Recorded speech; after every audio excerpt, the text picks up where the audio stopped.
Let me write it in text then if you need the explanation. Let U belong to twice differentiable continuous functions in U where U is subset of Rn. Then what makes U harmonic? Then we say U is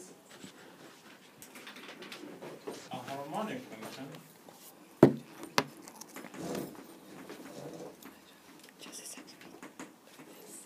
if U satisfies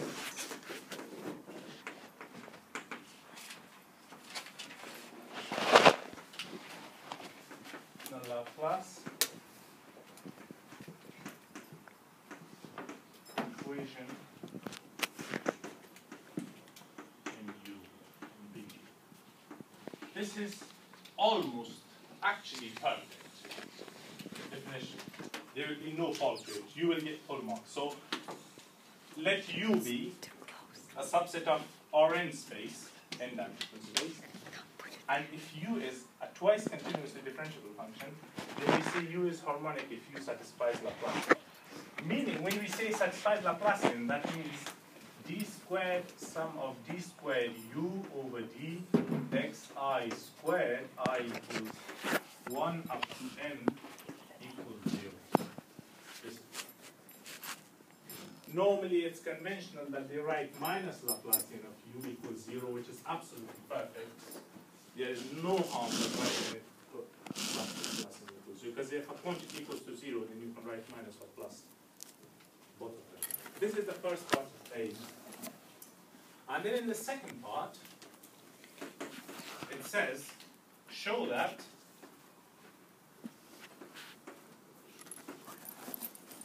U of xy equals e to the pi x over 2 sine pi y over 2. This is a function of 2 dimensions. Now, normally you might get a little bit confused. Sometimes they write x, y, z. Sometimes they write x1, x2, x3. Sometimes it's just different types of notation. But that shouldn't cause any type of confusion. But if you come across a question where they say, show that something is harmonic, the straight and immediate action of U will be put it in the Laplace equation. If it happens to be 0, then it is harmonic. If not, then no.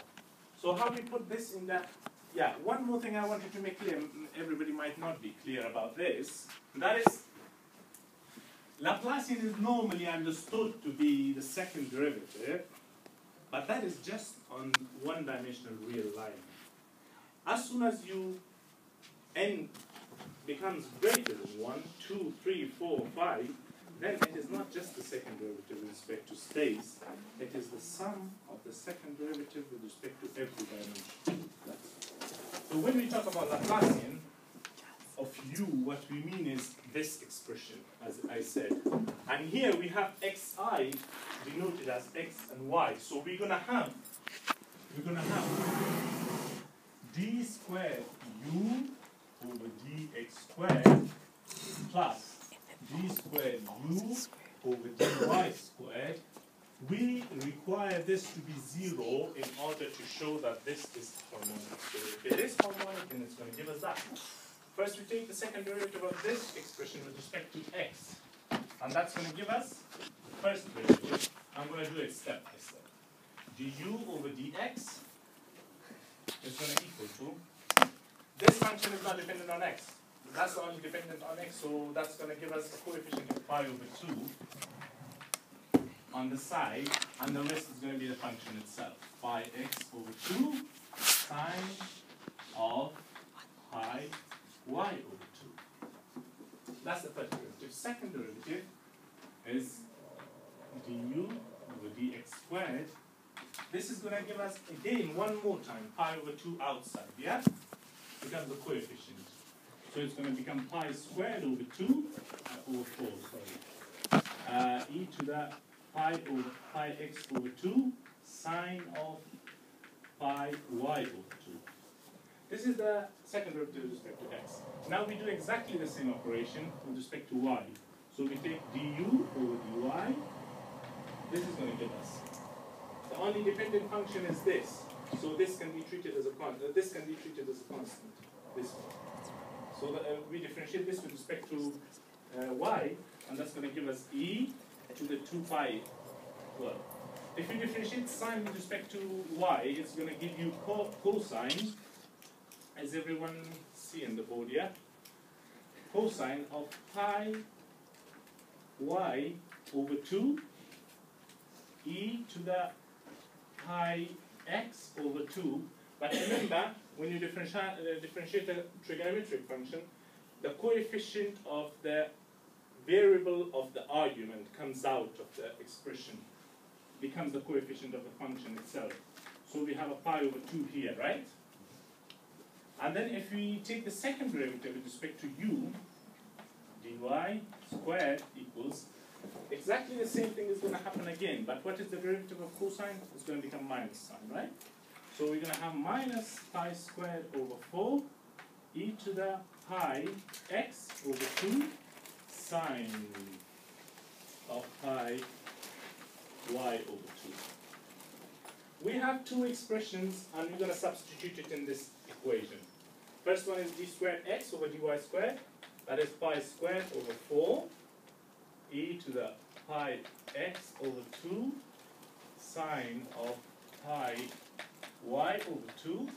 And the second expression is d squared y over dy squared, d squared u over 2. That is minus pi squared over 4 e to the pi over x, pi of the pi x over 2, and sine of pi y over 2. You see, this expression is exactly the same as this with the opposite sign. So it's going to cancel out and it's going to give you 0. And we see that Laplacian of that function gave us 0. So we dare to say that it's a harmonic function. Cool one? That was nice. Good. And the second part of this question is, what boundary conditions does this function satisfy on the domain 0 to x to 1, and then y between 0 and 1? We are given the boundaries. We are given the boundaries on which boundaries we should. Oh yeah, one more thing, general, a little bit general about Laplacian. I'm going to tell you is, if you happen to come across a function that is Laplacian, and the domain is not bounded, it's not given to you a finite domain between certain values, then there is a very, very high probability of it not having a unique solution. That is something that is very crucial, and I think in the coming questions we're going to come across such functions. So we are given, so most of the places, that is like one of the major problem in PDEs, that Laplacian equation, everybody is talking about it. The reason why everybody is talking about it is because it doesn't have a very deterministic solution. You have to bound your domain, then you can analyze the solutions. That is Like no unique. worth reminding. Yeah, it has no unique solution with the unbounded domains. There might be some functions, but not all of them. Yeah. Yeah. The boundaries are given in such manner that x is between 0 and 1 inclusive, and y is between 0 and 1 inclusive. So the way you're going to choose your boundary conditions is going to be, you're going to execute the calculations for the following values. You're going to calculate x of ux of 0, ux of 1, and u0 y, and u1 y. If you perform these four calculations, these are going to give you perfect boundary conditions for this function. First we do ux of 0. What is going to be ux of 0? Put 0 for y, it's going to give you 0, right? What is ux of 1? Ux of 1, this becomes 1. Yeah? Because sine of pi over 2 is 1. So it's going to be e to the pi x over 2. And u0 of y, we put 0 in there. this term is going to become 1 sine of pi y over 2.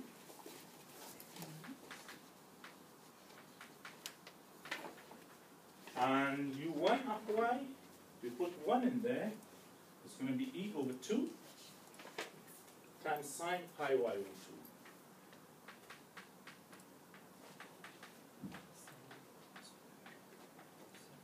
This is the solution for the next part. That it says, what boundary conditions does this function satisfy? Yeah, one more thing I wanted also to make clear to you. If you happen to not have these equalities in the boundary conditions, then you're not allowed to put the values directly in there, yeah? Which I'm predicting very highly that you're not going to come across. Then you take the limit as this value tends to that. But it's not, I don't think that it's going to come in that way. Is it okay if I run this board?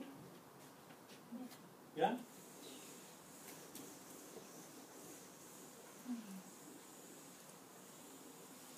Well, so you mean if they're not, like obviously you say it might not happen, but if they're not like less than or equal to, you do the limit as x tends to 0. Yeah. You directly can't plug in, but I don't think that's going to happen anyway. But because in Laplacian, it's very, very highly possible that the boundaries are inclusive and given. Part B of this question is asking you, let U be in Rn be an open and bounded. I'm going to write that here because we're going to need it. Let U be a subset of Rn, and it's also given that is bounded. Yeah? Open bounded.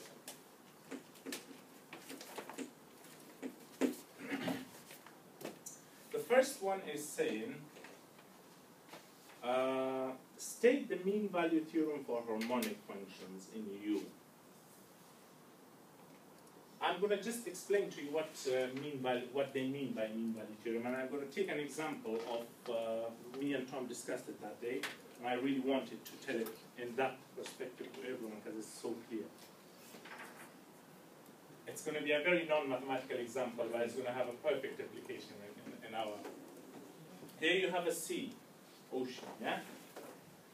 And it has a two-dimensional surface. And you happen, poison will sound a bit cruel, but I would just say you happen to drop a drop of honey in there, yeah? And you don't care about the volume of the water, but you care about its distribution on the surface of the sea, yeah? And you want to know how. And in Laplacian, since we don't have the term derivative, yeah, we don't care about the rate of change with respect to time. As time goes, we don't care about that. All we care about is how it changes with respect to space, yeah?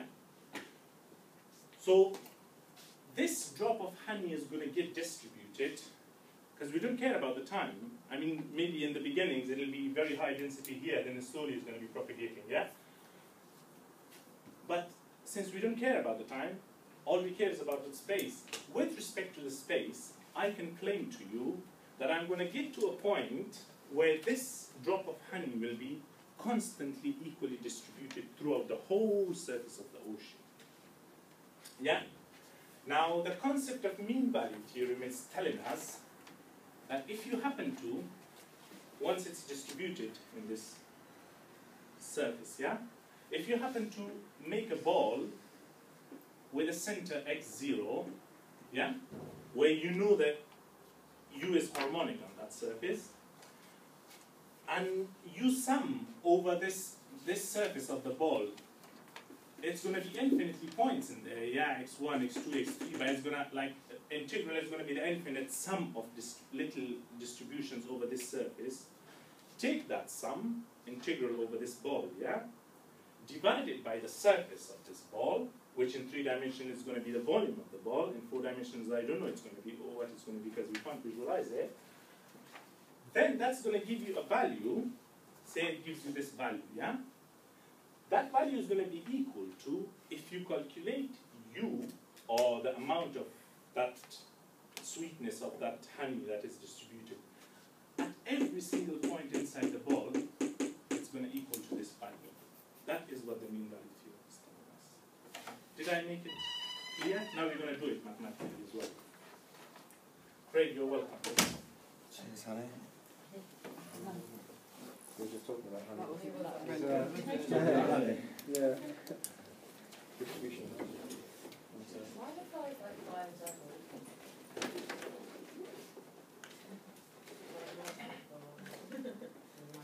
He's the best looking lecturer ever, Kel. Sorry? He's the best looking lecturer. Really? Thank you. Yeah. Can you imagine James Hirschfield coming with this hat in the class? Yeah, he would work backwards. He actually hit me around a few times for wearing a cap, you know? Tell you? Yeah, he told me off. Oh. State the mean value property for harmonic function.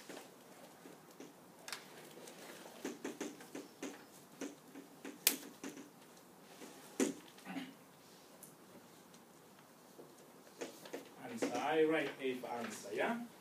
The same U, let U be twice continuously differentiable function on U. Similarly, where U is a subset of Rn, yeah? Can I ask one question? Is everybody very clear about this notation when you write U belongs to? Yeah? I know what it means in words, but I never really bothered to. It is one of the functions that is twice continuously differentiable. Yeah. That's all it It is. will work. And the second derivative is a smooth enough function as well. Yeah?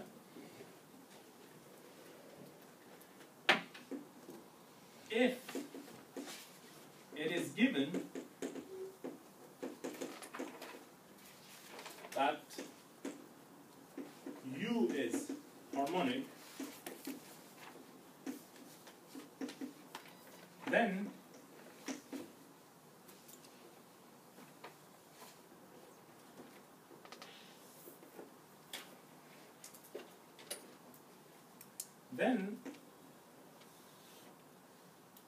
U satisfies mean value theorem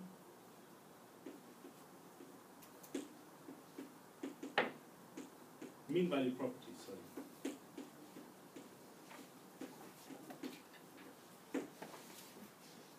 And it means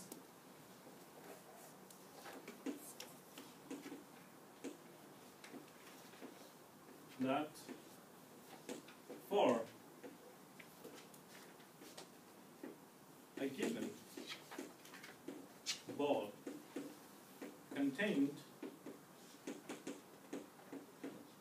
in U,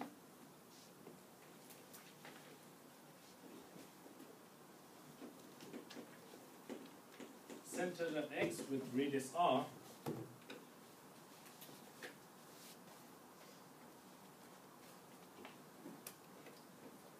there exists X0 in this ball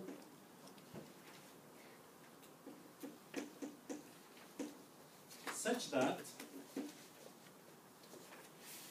U of X0 equals the average value U of Y dy on this ball,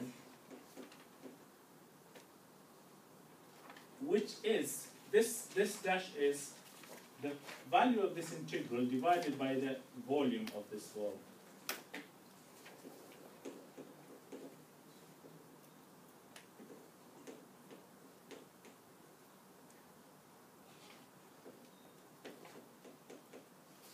So the story I told you by words looks like this mathematically. I presume this will be all right to rub this board, right?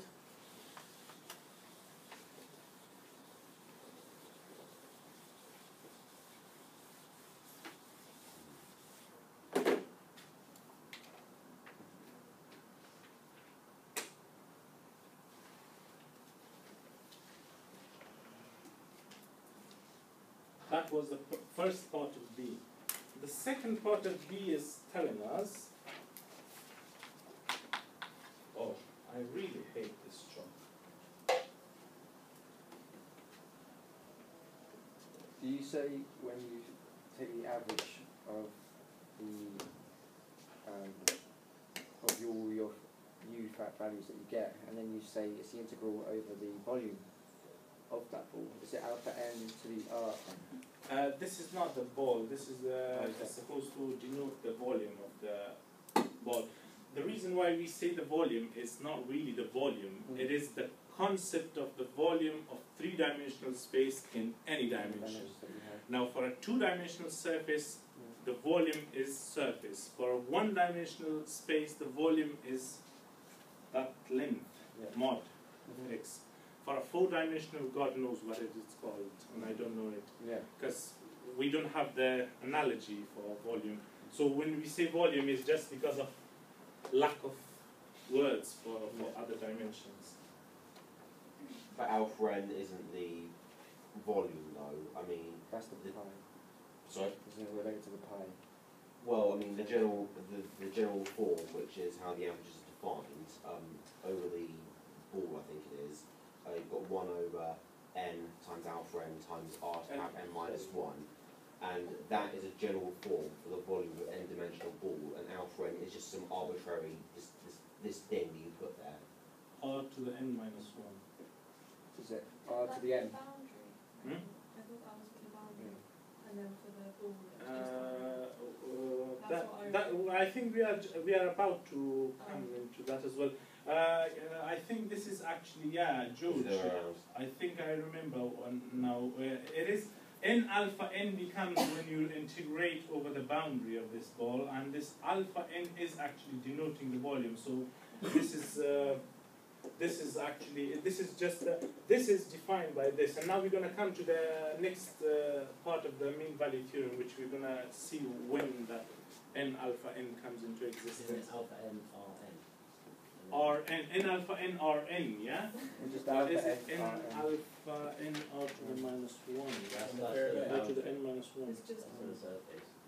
R n to the one side. So it's n or n or alpha n to the power or alpha n r to the power n. Yeah, that's it.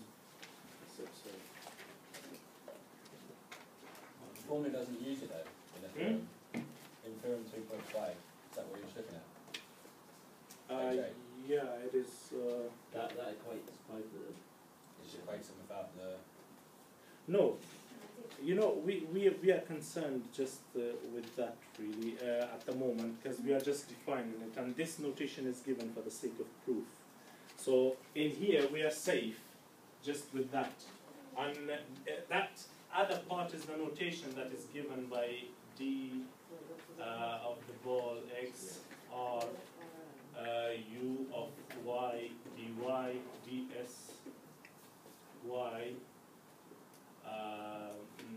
1 divided by n alpha n r to the n minus 1.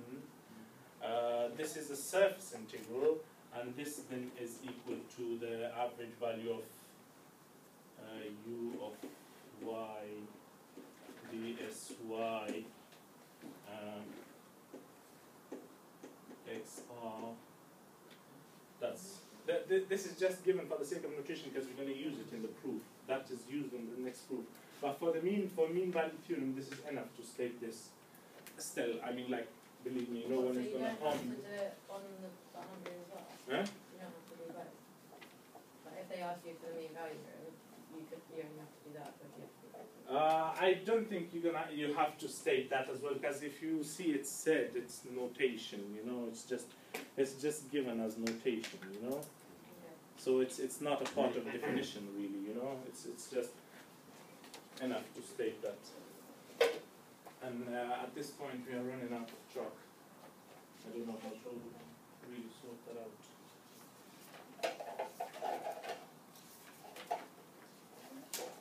Can someone help me?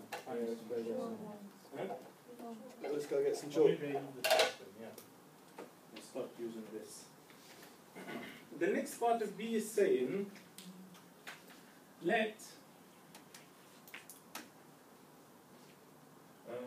phi of r equals the average value of the boundary of x are u of y dsy. We are asked, and it's also given that phi of 0 equals u of x. We our task is show that phi dash of r equals r over n integral b xr delta what delta I mean Laplacian of u y dy.